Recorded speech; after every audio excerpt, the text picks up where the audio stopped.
Today we're going to cover some of the most important things to pay attention to make sure you sell for top dollar and have that thing fly off the shelf. Let's talk about it. Your imagination is the most powerful tool that you can use when trying to step out of the home seller's shoes and into buyer's shoes. You have to be able to see it from their perspective. Taking a step out of the seller's shoes and stepping into buyer's shoes gives you a very realistic view of what's going on the property. Is it appealing? Would it be comfortable to live in?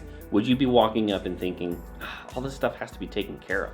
Most buyers are interested in three main things when considering a property: visual appearance, maintenance, and safety. Visual appearances are going to include things like landscaping, lack of clutter, cleanliness, and the overall look and feel of the home.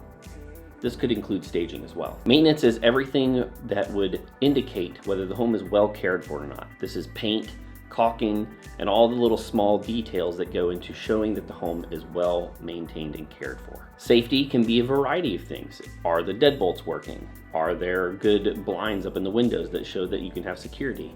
Does the gate on the right side of the house actually lock and function properly? Are there fire alarms and security systems throughout the house? If a potential buyer cannot picture themselves living there, you have no sale. With this in mind, you want to give your house a nice hard look from the outside to the inside. So starting from the outside to move to the inside, you have to create a great first impression. So let's start from the outside and work our way in. First on the outside is going to be roof and gutters. Obviously, if it's drooping and dripping in the middle, if there are leaves piled up on the gullies and valleys of your roof, if there's mold growing on it, you want to get that stuff taken care of.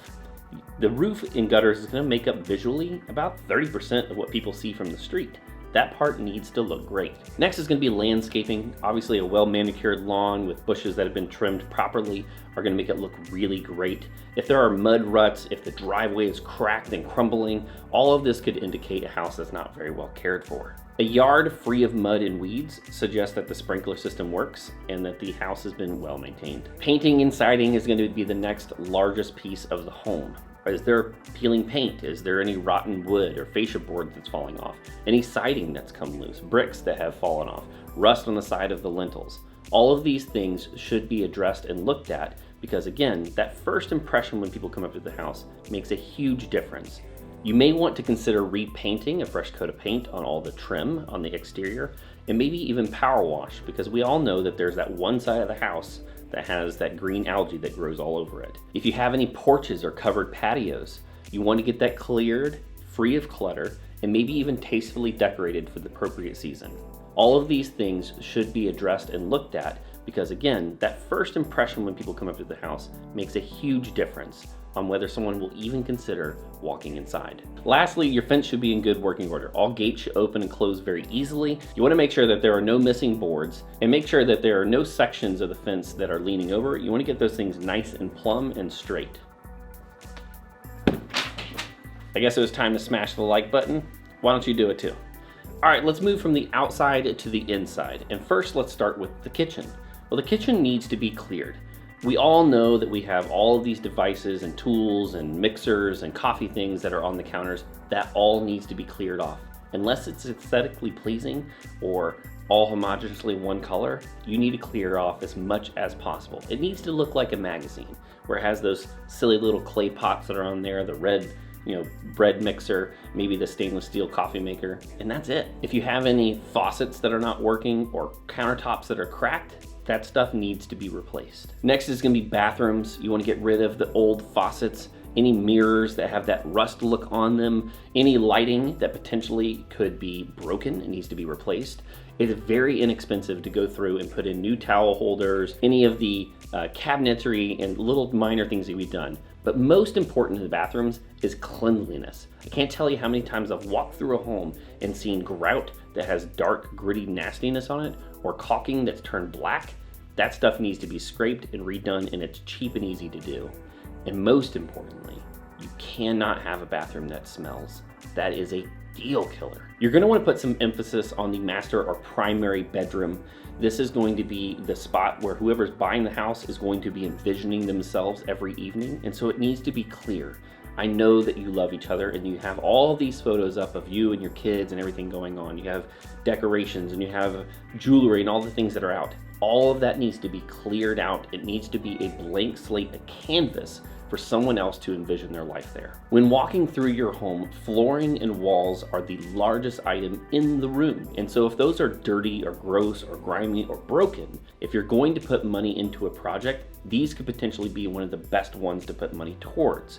If you have carpets that have stains in them, floor tiles that are cracked, if you have laminate flooring that's doing that weird duckbill thing because there is moisture that got in there, that's stuff that can be easily replaced. It may not be cheap, but it will definitely make a measurable impact on whether someone loves your home or not. Let's move on to the walls. A fresh coat of paint goes a long way, and it is super easy to do.